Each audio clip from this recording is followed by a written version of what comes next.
High বন্ধুরা, আজ আমি প্রথমবার আমার চ্যানেলে এনেছি রান্নার ভিডিও। যদিও সেই রান্না আমি নিজে করিনি, করেছেন আমার শাশুড়ি মা। তার হাতের রান্না আমি তো ভীষণ পছন্দ করি।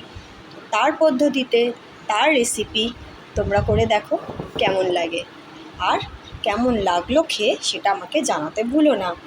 তাহলে দেখে নাও। প্রথমে 2 চামচ কর্নফ্লাওয়ার নিয়ে এই জায়গায় তোমরা ময়দাও ইউজ করতে পারো। 2 চামচ ময়দা বা 2 চামচ কর্নফ্লাওয়ার নিয়ে তাতে 2 চামচ জল দিয়ে ভালো করে মিশ্রণ বানাতে হবে। এখানে আমার জল বেশি হয়ে যায়, আমাকে পরে কর্নফ্লাওয়ার দিতে হয়েছে, তাই জন্য তোমরা বুঝে জল দিও। এরপর জিনিসটি ভালোভাবে মেশাতে হবে এবং না খুব পাতলা না খুব ঘন, ঠিক এই রকম একটা ডেনসিটি তৈরি হবে। এই যে ঠিক এই রকম ডেনসিটি বানাতে হবে।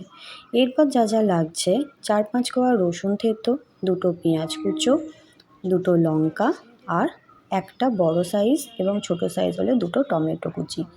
ডিম ওইভাবে 2 অর্ধেক করে নেব আর 10 গ্রাম মতো পোস্ত বাটা।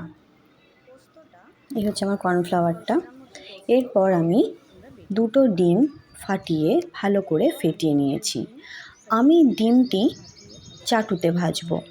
তাতে কি হবে, খুব পাতলা পাতলা ডিম ভাজা যাবে। ডিমের বড়া তৈরি করতে গেলে চাটুতে ভাজা সবথেকে ভালো। তোমরা কড়াইতেও ভাজতে পারো, তাতে কিন্তু কোনো অসুবিধা নেই। প্রথমে 2 পলা তেল দিয়ে তারপরে তাতে আমি পুরো ডিমটাই একসাথে ভেজে নিচ্ছি। তোমরা যারা কড়াইতে ভাজবে তারা তাদের সুবিধা মতো একটা একটা করে ডিম ভাজতে পারো। যারা এই ডিম পোস্ত রান্নায় ডিম ভাজা দেবে, ডিমের বড়া ভাজা দেবে, তাদের জন্য। তোমরা চাইলে ডিমের বড়া নাই দিতে পারো, সেই ক্ষেত্রে শুধু সিদ্ধ ডিম দিয়েই তোমরা বানাতে পারো। আমার ডিমের বড়া ভাজা হয়ে গেছে, তোমরা দেখতে পাচ্ছ, যেহেতু চাটুতে আমি ভেজেছি তাই জন্য কত পাতলা আমি ভাজতে পেরেছি। এই যে ঠিক এই রকম পাতলা করে আমি ভেজে নিয়েছি। এরপরে ডিম সিদ্ধগুলো 2 অর্ধেক অবস্থায় যে পাত্রে কর্নফ্লাওয়ার গুলে রাখা আছে সেখানে রেখে দিয়েছি। খুব বেশিক্ষণ কিন্তু তোমরা ডিমের কুসুম এইভাবে কর্নফ্লাওয়ারের মধ্যে রেখে দেবে না, তাহলে তা শক্ত করে এঁটে ধরবে। এরপরে কড়াই বসানো হয়েছে। কড়াইতে 2 পলা তেল দিয়ে, আমরা এখানে সাদা তেল ব্যবহার করেছি, কিন্তু তোমরা সর্ষের তেল ব্যবহার করতে পারো। পোস্তর যে কোনো প্রিপারেশনে কিন্তু সর্ষের তেলটাই বেস্ট, কিন্তু আমরা এখানে সাদা তেল ব্যবহার করেছি, তোমরা কিন্তু সর্ষের তেল ব্যবহার করতে পারো। এরপরে তেল গরম হয়ে গেলে তাতে ডিমের বড়াগুলো, যেগুলো কর্নফ্লাওয়ারে আমরা মাখাচ্ছিলাম, কর্নফ্লাওয়ারে মাখিয়ে সেটা একটা একটা করে ভাজতে হবে।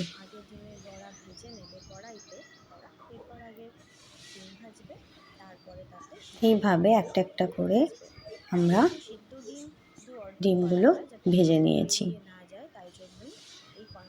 খুব বেশি কড়া ভাজা হবে না, ডিমগুলো হালকা ভাজা হবে। খুব কড়া ভাজা হলে শক্ত হয়ে যায়, তাতে কিন্তু ডিম পোস্ত অত টেস্ট হবে না।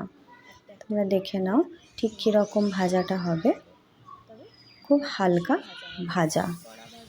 বন্ধুরা, প্রত্যেকটা স্টেপ কিন্তু তোমরা এইভাবেই রান্না করো, একটা স্টেপও কেউ মিস করো না এবং ভিডিওটি শেষ পর্যন্ত দেখো, কারণ রান্নাটি করেছেন আমার শাশুড়ি মা। ওনাদের রান্না, অর্থাৎ যারা পুরনো দিনের মানুষ, তাদের কিন্তু প্রত্যেকটা রান্না স্টেপ বাই স্টেপ ওনারা বিভিন্ন রকম পদ্ধতিতেই করেন। একটা স্টেপ যদি তোমরা মিস করে যাও, সেই টেস্ট হবে না। এরপর কড়াইতে 3 পলা সর্ষের তেল দিয়ে, তেলটা হালকা গরম হলে তাতে 1 চামচ কালো জিরে ফোড়ন দিয়ে দিতে হবে। তোমরা এখানে একটা শুকনো লঙ্কা দিতে পারো, যারা শুকনো লঙ্কা খাও। আমাদের শুকনো লঙ্কার ব্যবহার চলে না বাড়িতে, তাই আমরা শুকনো লঙ্কা এখানে ব্যবহার করব না, কিন্তু এখানে শুকনো লঙ্কা ফোড়ন দিলে টেস্ট কিন্তু আরও বাড়বে। এরপর পেঁয়াজ কুচিগুলো দিয়ে ভালো করে ভাজতে হবে। আমরা যেহেতু শুকনো লঙ্কা খাই না, তাই প্রথমেই কাঁচা লঙ্কা দিয়ে দিয়েছি। ঝালটা কিন্তু যার যার নিজের স্বাদ অনুযায়ী দেবে। কেউ লঙ্কা বেশি খেতে পারো, আবার অনেকে কম খেতে পারো। এখানে পেঁয়াজে কিন্তু আমরা প্রথমেই নুন ইউজ করব না, তাহলে পেঁয়াজটা ভাজা ভাজা হয় না। শুধু পেঁয়াজটা আমরা ভেজে নেব। পেঁয়াজটা বেশ খানিকক্ষণ ভাজা হয়ে গেলে তার চারিদিকে সরিয়ে মাঝখানটা ফাঁকা করে সেখানে আবার দুপলা সর্ষের তেল দিয়ে রসুন থেঁতোটা দিয়ে দিতে হবে। এরপর রসুনটা ভালো করে ভেজে নিতে হবে। তেলের ওপর রসুন দিলে কিন্তু স্বাদটাই আলাদা হয়, তাই তেলের ওপর রসুন দিয়ে একটু নেড়ে তারপরে পেঁয়াজের সাথে একসাথে রসুনটা ভেজে নিতে হবে। বেশ খানিকক্ষণ ধরে ভাজা হয়ে গেলে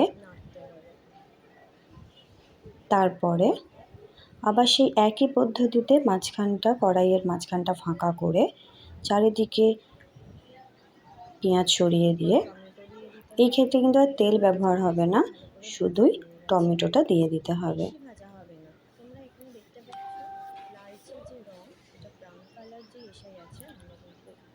তোমরা কিন্তু এখানে একটু নুন দেবে, এখানে আমরা একটু নুন দিয়েছি। ঠিক টমেটোর উপরে একটু নুন দিয়ে টমেটো পেঁয়াজের সাথে একসাথে নেড়ে নিতে হবে। আর কিন্তু ভাজার প্রয়োজন নেই, ভাজা হয়ে গেছে, ব্রাউন কালারের হয়ে গেছে পেঁয়াজটা, তাই জন্য এখানে আমরা টমেটোটা ব্যবহার করলাম, কারণ টমেটো থেকে জল বেরোবে, এটা আর ভাজা হবে না, এরপর জিনিসটা হবে কষানো। এরপর এতক্ষণ কিন্তু আমরা ফ্লেমটা হাইতে দিয়েছিলাম, এরপরে আমরা ফ্লেমটা লোতে দিলাম এবং ঢাকা দিয়ে দিলাম। জিনিসটা এবার ভালো করে কষানো হবে। টমেটো থেকে যে জল বেরোচ্ছে সেই দিয়ে কিন্তু এটা কষানো হচ্ছে। এখানে কিন্তু এখনও আমরা জল ইউজ করিনি। ঢাকা দিয়ে দিয়ে মাঝে মাঝে খুলে 1 মিনিট অন্তর ঢাকা খুলে ভালো করে নাড়তে হবে এবং টমেটোটা যাতে সম্পূর্ণ মিশে যায় সেরকমভাবে নাড়তে হবে। এরপরে যখন বোঝা গেল টমেটো পুরো মিশে গেছে, তখন এখানে পোস্ত বাটাটা দিয়ে দিতে হবে। এই পোস্ত দেওয়ার ক্ষেত্রে কিন্তু তোমরা চারিদিকে, এখানে আমি একটু মিস করে গেছি, পোস্তটা চারিদিকে যখন পেঁয়াজের যে মিশ্রণ, এটাকে চারিদিকে সরিয়ে মাঝখানে দুপলা তেল দিয়ে, সর্ষের তেল অবশ্যই, তারপরে পোস্তটা মাঝখানে দিয়ে তারপরে ভালো করে পোস্ত পেঁয়াজের সাথে মিশিয়ে নিতে হবে। এবং মিক্সির বোল এবং আমরা যে বাটিতে পোস্তটা ঢেলেছিলাম সেখানে অনেকটাই পোস্ত লেগে আছে, তাই সেই বাটি এবং পোস্তর বাটি এবং পোস্ত বাটা বোলটা ভালো করে ধুয়ে সেই জলটা দিয়ে দিতে হবে। এখানে আমাদের জল দেওয়ার পরিমাণ খুবই বেশি হয়ে গেছিলো, যেহেতু আমরা দুধ বেশি খেতে পারি না, আমাদের ফ্যামিলিতে দুধে অ্যালার্জি আছে, তাই জন্য আমরা এখানে খুবই কম দুধ ইউজ করেছি। এই ক্ষেত্রে তোমরা এই যে পোস্তর বাটি ধোয়া জলটা আমরা এখানে ইউজ করছি। এখানে কিন্তু তোমরা খুবই কম, এখানে ফ্লেমটা বাড়িয়ে নিতে হবে। এতক্ষণ কিন্তু ফ্লেমটা কম ছিল, তার কারণ এখানে জল যেহেতু খুবই কম ইউজ হয়েছে, তাই জন্য। এরপরে যেহেতু জল ইউজ করা হচ্ছে সেহেতু ফ্লেমটা বাড়িয়ে নিতে হবে। এই জায়গায় কিন্তু এতটা জল দেওয়ার প্রয়োজন নেই, আমরা দুধ কম দেবো বলেই জল দিয়েছি। তোমরা কিন্তু এই ক্ষেত্রে ঠিক অল্প একটুখানি বাটি এবং বোল ধোয়া জল অল্প করেই দেবে। এরপর ভালো করে নেড়ে পুরো সম্পূর্ণ রান্নাটিকে একসাথে মিশিয়ে নিতে হবে। এরপরে যে পাত্রে আমরা কর্নফ্লাওয়ার গুলেছিলাম সেই পাত্রে অল্প একটু জল দিয়ে ভালো করে বাটিটা ধুয়ে নেওয়া হচ্ছে। কর্নফ্লাওয়ার যতটুকু লেগে আছে সেটাও এখানে আমরা ইউজ করে নেব। এরপর আমাদের যেহেতু হাতা খুবই বড়, তাই 1 হাতা দুধ দিয়েছি, দিয়ে সেই মিশ্রণটি একসাথে কড়াইতে দিয়ে ভালো করে নাড়তে হবে।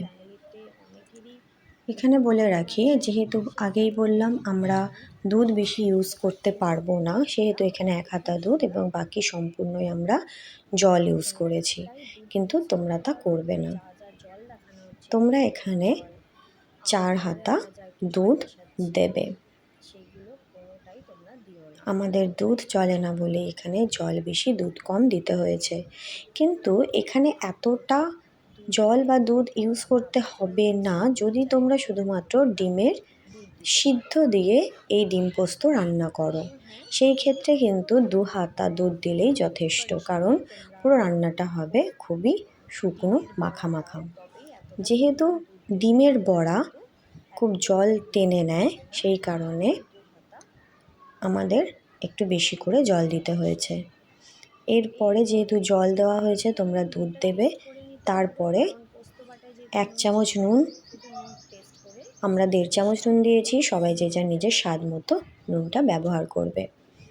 এরপরে যখন এটি ফুটে গেছে তখন একটা একটা করে প্রথমে ডিম সিদ্ধগুলো দিয়ে দেওয়া হয়েছে, তার ওপরে ডিমের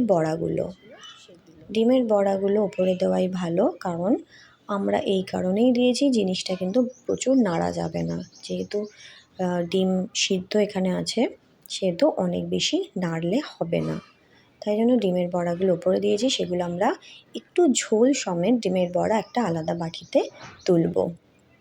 যারা ডিমের বড়া এবং ডিম সিদ্ধ দুটোই ব্যবহার করবে তারা ঠিক এইভাবেই রান্না করো, আর যারা শুধুমাত্র ডিমের সিদ্ধ দিয়ে ডিম পোস্ত রান্না করবে তাদের কিন্তু খুবই কম জল দিতে হবে বা মাত্র 2 হাতা দুধ দেবে।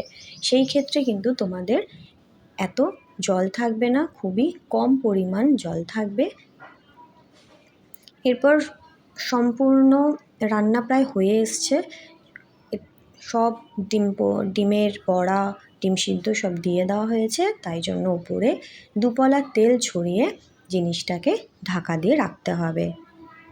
2 থেকে 3 মিনিট ঢাকা দিয়ে রেখে তারপরে ঢাকা খুলে আমরা ডিমের বড়াগুলো একটা আলাদা পাত্রে তুলে নিয়েছি, কারণ সেটাতে একটু ঝোল রাখতে হবে, নাহলে সেটা অনেক বেশি শুকনো হয়ে যাবে। তারপরে ডিমের বড়াগুলো একটি আলাদা জায়গায় তুলেছি।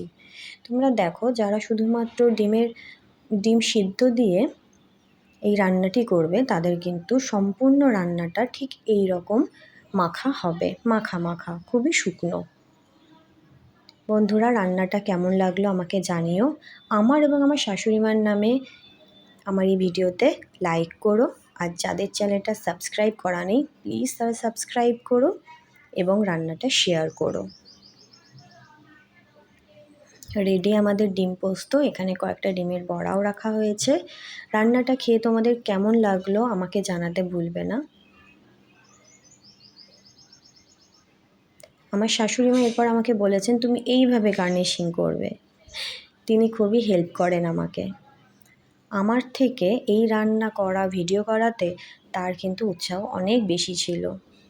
প্লিজ বন্ধুরা আমার শাশুড়ি মার জন্য লাইক, শেয়ার এবং যাদের চ্যানেলটা সাবস্ক্রাইব করা নেই প্লিজ সাবস্ক্রাইব করো।